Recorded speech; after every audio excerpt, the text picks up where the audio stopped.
দর্শক, একেবারে শেষ অংশে রয়েছি।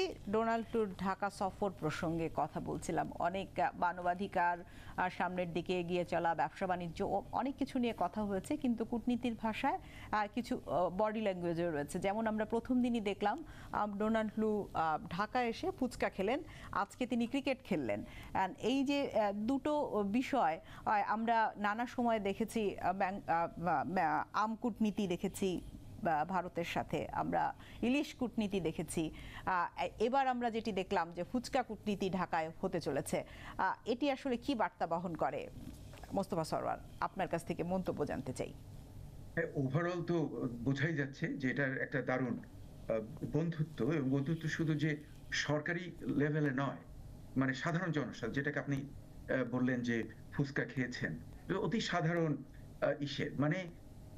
মানে ডোনাল্ড ট্রাম্প যে নিজকে একদম আপামর জনসাধারণ এবং সরকারি এদের সবার সঙ্গে উনি একাত্মতা ঘোষণা করছেন। তার অর্থ যে আমি মনে করি যে সামনে অনেক ভালো ভালো প্রজেক্ট আসার সম্ভাবনা রয়েছে, এবং এটা বাংলাদেশের জন্যই মঙ্গল।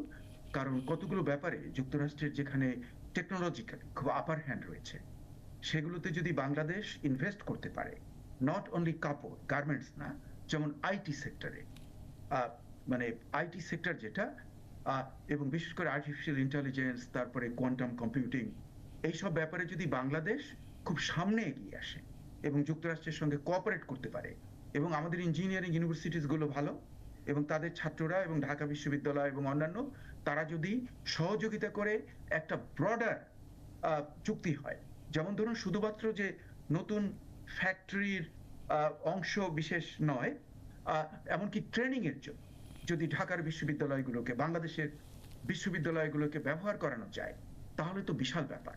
তাহলে তো বাংলাদেশ যেটা বর্তমানে যে অর্থনৈতিক প্রগতি হচ্ছে, এটার খুব র্যাপিড প্রোগ্রেস হবে আমার ধারণা, এবং সেটাই হওয়া উচিত লক্ষ্যবস্তু। এবং আমি আজকে আরো একটা কথা বলবো, যে স্টেম নামে যে জিনিসটাকে আমরা এমফাসাইজ করছি বর্তমানে আমেরিকাতে, stem, science, technology, engineering, mathematics, এর উপরে খুব জোর দিয়ে মানে কারিকুলামটাকে মোটামুটি মডিফাই করে যদি যুক্তরাষ্ট্রের সঙ্গে এই সমস্ত টেকনোলজির ব্যাপারে কোঅপারেট করা যায়, তাহলে কিন্তু বাংলাদেশ উন্নতির চরম শিখরে উঠে যাবে। জি, খুশি কবির, আপনার মন্তব্য জানতে চাই এই কূটনীতি প্রসঙ্গে।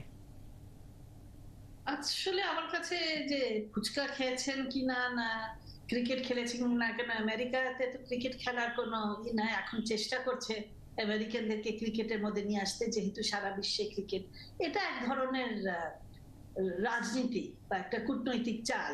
এটা একটু পপুলিস্ট একটা নিয়ে আসতে চাচ্ছে, যেহেতু মার্কিন যুক্তরাষ্ট্র সবাই একটুখানি তাদের বিরুদ্ধে একটু মতামতটা বেশ শক্ত আছে। তো উনি দেখাতে চাচ্ছেন যে আমি সহজ, আমার আগের কথাগুলো ভুলে যাও, বর্তমানে কি হচ্ছে ভুলে যাও, আমি এটা ছাড়া এটাকে আর কিছু, জাস্ট একটা মানে এটা একটা সোশ্যাল মিডিয়া বা মিডিয়ার মধ্যে একটা নিজেকে একটু একটু সহজ করার জন্য, সহজ করে নিজেকে সহজ করে তোলার একটা উপায় ছাড়া আর কিছু দেখি না। কিন্তু আমার মনে হয় যেটা বলা হচ্ছে যে আমাদের যদি আসলে আলোচনা করতে হয়, সেই আলোচনাগুলো হওয়া উচিত যেটা হলো বাংলাদেশের উন্নয়নের জন্য কি কি দরকার, কিভাবে দরকার। তারা মাতব্বরি বা তারা আমাদের উপর কিছু চাপিয়ে দেওয়া না, আমাদের যা দরকার, আমরা কি চাচ্ছি, তারা কি দিতে রাজি আছে কোন।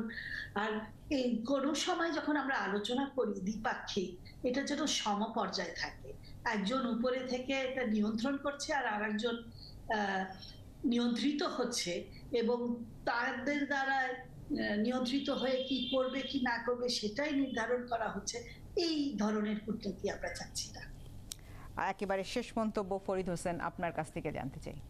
না দেখুন, এগুলো একটা হিউম্যান ফেস করার চেষ্টা করছে, এটা করে অনেক সময়। কারণ আমরা ডোনাল্ড ট্রাম্প, আমরা গত বছরটা যেটা দেখেছি যে লু হাওয়া বইছে, লু হাওয়া আসছে, মানে একটা ভয়ঙ্কর একটা অবস্থা তার তৈরি হয়েছিল। তিনি একজন রেজিম চেঞ্জ করার মানে এক্সপার্ট, সেইভাবে তাকে বাংলাদেশে আমরা চিনি বা জানি। এবং সেই দিক থেকে আপনার এটা এক ধরনের ডিপ্লোমেসিতে এই জিনিসগুলো আছে।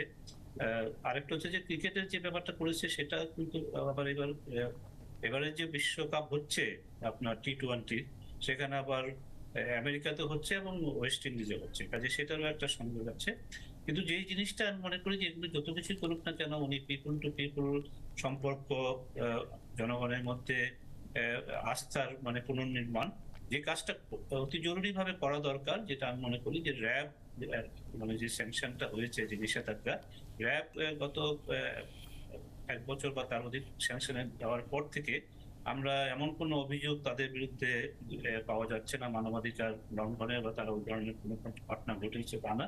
এটা রোনাল্ডো নিজেও স্বীকার করেছেন। তারা বলছেন যে হোয়াইট হাউস বা স্টেট ডিপার্টমেন্টের কোনো একটা মানে ইতিবাচক দৃষ্টিভঙ্গি আছে এখানে, কিন্তু এটা ডিপার্টমেন্ট অফ জাস্টিস ডিপার্টমেন্টের ব্যাপার তারা করছে। আমার মনে হয় যে এই জিনিসটা তিনি একটু এড়িয়ে গেছেন এই জায়গাটাতে, এবং জাস্টিস ডিপার্টমেন্টকে যদি তারা ইনফ্লুয়েন্স করতে পারে, প্রিভেল করতে পারে, তাহলে না হওয়ার কোনো কারণ নাই। এটা একটা বড় ব্যাপার। ভিসা নীতিটাও আমাদের সম্পর্কের ক্ষেত্রে একটা কাটা হয়ে থাকবে সেটাকে। আর আমাদের যে বঙ্গবন্ধুর খুনি দণ্ডপ্রাপ্ত ফাঁসির আসামি দণ্ডপ্রাপ্ত রাশেদ চৌধুরীকেও বাংলাদেশে তাদের ফিরিয়ে আনার উচিত। ব্যাপার, জি। এইগুলো আপনারা যদি করে, তাহলে যে কথাটা তারা বলছে যে আস্থার পুনর্নির্মাণ, সেগুলো আমার মনে হয় যে আমরা হয়তো করতে সক্ষম হব। তবে অনেকেই কিন্তু বলছেন যে আস্থার পুনর্নির্মাণের ক্ষেত্রে আমরা মানবাধিকার, গণতন্ত্র, ব্যবসা বৃদ্ধি, আরো বেশি ছাত্র যুক্তরাষ্ট্রে পাঠানোর ক্ষেত্রে বা বাংলাদেশের বিশ্ববিদ্যালয়ের সাথে এক্সচেঞ্জ প্রোগ্রাম করার ক্ষেত্রে তারা আরো বেশি আগ্রহী। কিন্তু এর পেছনেও ভূরাজনীতির একটি খেলা অনেকেই মনে করছেন অনেকেই বলছেন তেল গ্যাস হাতছাড়া হবে কিনা, অথবা বাংলাদেশ চীনের উপরে চাপ তৈরি করার জন্য বাংলাদেশকে আরো কাছে পেতে চায় কিনা যুক্তরাষ্ট্র।